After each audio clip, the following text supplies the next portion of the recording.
मायके वालों ने यही सिखाया है क्या? Emotional and heart touching story. Sanaya office के लिए तैयार हो रही थी, तभी उसके फोन की घंटी बजी। फोन देखकर पता चला कि उसके पापा का फोन था। सनाया ने फोन उठाया। पापा ने कहा, बेटा तुम्हारी माँ की तबीयत खराब है, तुम आ जाओ यहाँ। सनाया घबरा गई और तुरंत ही अपने सास के पास जाके बताई कि पापा का फोन आया था, माँ की तबीयत खराब है, मैं 2-3 दिनों के लिए मायके जाना चाहती हूँ। सासू माँ ने पूछा, कुणाल से पूछा है? उसने क्या कहा? सनाया ने कहा, उनसे अभी नहीं पूछा है, वह जब ऑफिस से आएंगे तो उनसे मैं पूछ लूंगी। इस पर कुणाल ने ऑफिस से आते ही बोला, इसमें बताना क्या है? सासू माँ हंसते हुए बोली, अच्छा बहाना है माँ की तबीयत खराब के बहाने मायके जाने का। सनाया ने जवाब दिया, नहीं बिल्कुल नहीं, बहाना नहीं है, माँ की तबीयत सच में खराब है, पापा ने फोन किया था। सासू माँ ने उसे सुनाते हुए कहा, उन्हें तो हमेशा कुछ न कुछ होता ही रहता है, अब उनकी उम्र हो गई है, बुढ़ापा आ गया है तो कुछ न कुछ होगा ही। इस उम्र में बच्चों को अपने माता पिता के साथ होना चाहिए, पर वे लोग भी क्या करें, उनके बच्चे तो उन्हें छोड़कर विदेश में बैठे हैं। माँ जी भैया तो सिर्फ कुछ सालों के लिए ही गए हैं। सासू माँ ने कहा, तुम बस इन्हीं चीजों में लगी रहो, शादी के 3 साल हो गए हैं पर तुम्हारा ध्यान अभी भी वहीं है, यहाँ का भी तो कुछ ध्यान रखो। शाम को कुणाल के साथ चली जाना वहाँ। कुणाल ने भी कहा,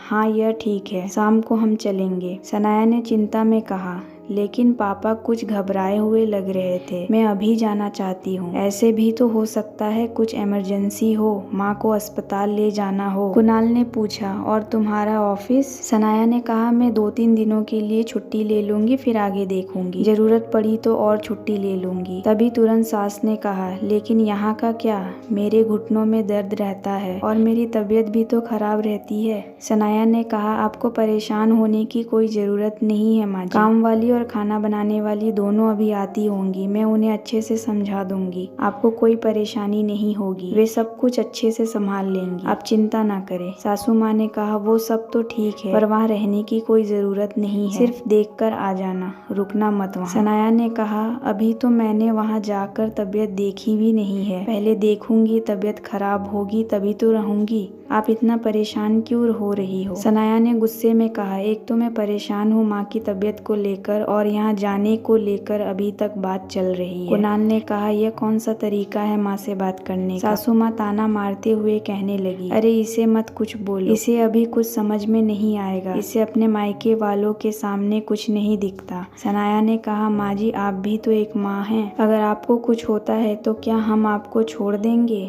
मैं आपकी भी तो अच्छी तरह से देखभाल करती हूँ, तो अपनी माँ को कैसे छोड़ दूँ इस हालत में? कुणाल ने गुस्से से कहा, तुम ऐसे कैसे बोल सकती हो, यह मेरी माँ है, आज मैं जो कुछ भी हूँ सब कुछ माँ की बदौलत हूँ, पापा तो बचपन में ही हमें छोड़कर चले गए थे, माँ ने ही तो इतने अच्छे से पाला पढ़ाया लिखाया, तभी तो आज मैं इतनी अच्छी जिंदगी जी रहा हूँ। मेरी जिंदगी में माँ का महत्व बहुत ज्यादा है और मेरा फर्ज है कि मैं अपनी माँ की जिंदगी भर ध्यान रखूँ। हम माँ के लिए जो भी करते हैं वह हमारा फर्ज है और मैं नहीं चाहता कि मेरी माँ को कोई भी दुख हो। हम जो भी करते हैं उनकी संतान होने के नाते करते हैं, कोई एहसान नहीं करते उन पर। तुम्हें भी हमेशा इस बात का ध्यान रखना चाहिए। कुणाल गुस्से से कमरे में चला गया। सासू माँ कहने लगी, ये क्या समझेगी, मायके में संस्कार व्यवहार रिश्तों का महत्व सिखाया गया हो तब ना। सनाया ने कहा, नहीं माँ जी मैं सब कुछ समझ गई हूँ, पहले मैं उलझन में थी पर आप लोगों की बातें सुनकर मैंने माँ का महत्व और संतान का माता पिता के लिए फर्ज को बहुत अच्छी तरह से समझ गई हूँ। कुणाल माँ के प्रति तुम्हारे विचार जानकर मैं बहुत खुश हुई, पर जो भी बातें तुमने अपनी माँ के लिए कहा है वो सभी बातें मेरी माँ के लिए भी तो लागू होती हैं। मेरी माँ ने भी मेरे लिए वह सब कुछ किया है जो आपकी माँ ने आपके लिए किया है। आपके मन में जो माँ के लिए भावना है मेरे मन में भी वैसे ही भावना है। आपकी माँ में और मेरी माँ में क्या फर्क है, हम दोनों की माँ में इतना भेदभाव क्यों? माँ तो माँ होती है ना, चाहे वो आपकी माँ हो या मेरी, उनके प्रति फर्ज निभाने में भेदभाव क्यों? तभी कमरे में सन्नाटा छा गया, तीनों चुप हो गए। थोड़ी देर बाद सनाया बोली, मैं जा रही हूँ और जब माँ की तबीयत ठीक हो जाएगी तब मैं आ जाऊंगी। जाऊंगी, आप लोग अपना ध्यान रखिए।